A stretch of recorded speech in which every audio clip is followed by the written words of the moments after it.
Hello guys, ഇത് നമ്മുടെ പൂജപ്പുരാണ് കേട്ടോ. ലൈറ്റൊക്കെ ഇട്ട് അടിപൊളി അടാറ് സ്ഥലമാക്കി എടുത്തിട്ടുണ്ട് അവർ.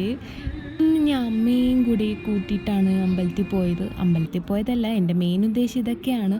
അമ്മ അമ്പലത്തിൽ തൊഴുവാൻ കയറിയ സമയത്തിന് ഞാൻ ഇങ്ങോട്ടേക്ക് വന്നു ഗൈസ്. ഇതൊക്കെ കാണുമ്പോൾ വീണ്ടും വീണ്ടും കൊത്തിയാവുക. എന്ത് ടേസ്റ്റിയാണെന്നറിയോ. ഞാനങ്ങനെ വാങ്ങിച്ചൊന്നുമില്ല, പക്ഷെ എല്ലാത്തിൻ്റെ ടേസ്റ്റ് ഞാൻ നോക്കിയിട്ടുണ്ട്.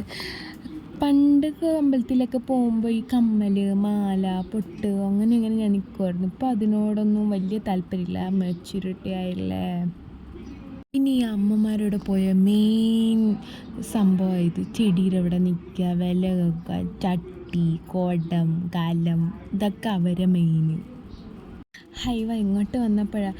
പണ്ട് സ്കൂളിൽ പഠിക്കുമ്പോൾ ഞാൻ ചേച്ചിയുടെ അമ്പലത്തിലൊക്കെ പോകുമ്പോഴല്ലേ ഈ അച്ചിട്ടിട്ട് പോവാം. പിറ്റേ ദിവസം ഞാൻ എൻ്റെ അമ്മ അതൊരു ഷോയാ. വീണ്ടും ഞാൻ പെട്ടു കേട്ടോ.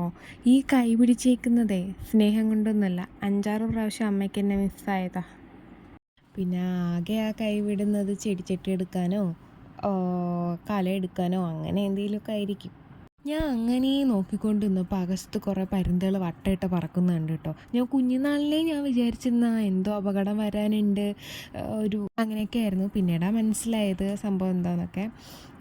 എനിവേ, ഇവിടെ വന്നത് എനിക്ക് നല്ല ഇഷ്ടമായി. അത്യാവശ്യം കണ്ട് ടൈം സ്പെൻഡ് ചെയ്യാൻ പറ്റിയൊരു സ്ഥലമാണ് ഈ ഒരു ടൈമിൽ. മുതിർന്നവർക്കും കുട്ടികൾക്കും ബോറടിക്കാത്ത രീതിയിൽ കയറാൻ പറ്റിയ റൈഡുകളൊക്കെ ഇവിടെ ഉണ്ട്. അപ്പോൾ ഇന്നത്തെ വിശേഷം കഴിഞ്ഞു. അപ്പോൾ ഇനി അടുത്ത വീഡിയോ കാണാം.